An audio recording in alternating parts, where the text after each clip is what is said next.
GMO crops and food have been in the limelight recently, with both positive and negative aspects being picked apart by experts.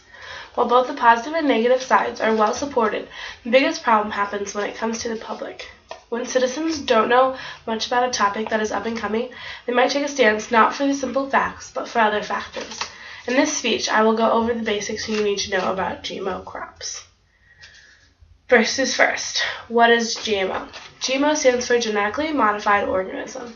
And recently we've been using them for crops so we can produce a certain color, like for yellow corn instead of multicolored corn, and it can actually affect how it reacts in certain environments like drought. It would last longer. It all got started with Diamond versus Chalabardi. According to Harrison Joss, this is what put GMO crops on the map, because the court ruled that safety concerns should be the characteristics of the food product rather than the fact that new methods are being used. So they basically said pay attention to more of the food than how it's produced.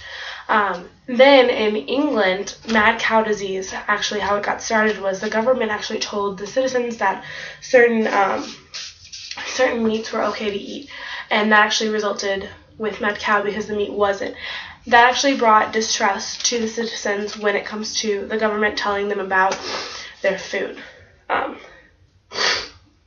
So there are people that think GMOs are good and can be replaced with like normal, naturally grown vegetables, and there are people who are totally against GMOs, and I'm going to go over why and what's their stance on it. For people who are for it, they say that it will affect third world countries. It will make it easier for them to grow crops, and it will feed the hungry. According to Harrison Joss, world hunger kills more people every year than AIDS, tuberculosis, and malaria combined.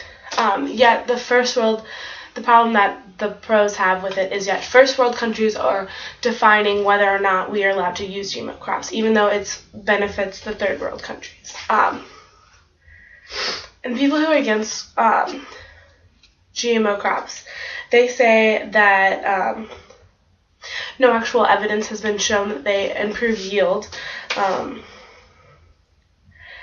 And what actual third world countries need is better fertilizer and cleaner water for their crops. It doesn't matter what the actual crop is, they just need water and fertilizer first, because that is what they think would help it.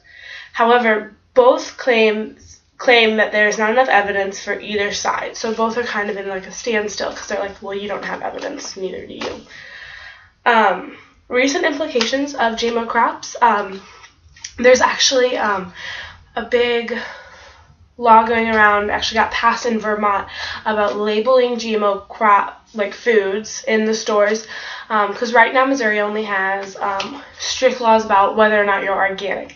You have to go through hoops and everything to get labeled organic, but GMO crops go unlabeled. So Vermont actually made a law where you have to label your food if there's GMO crops in them.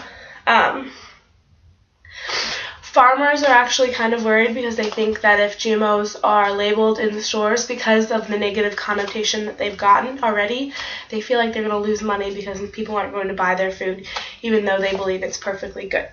Also, one of the famous Bill Nye actually changed his stance on GMO crops. When originally he said that they were bad and unnatural, he actually spent time at Monsanto, which is a big food corporation that uses GMO crops, and says he had done some extensive research with the GMO scientists, and he has changed his stance on GMO crops.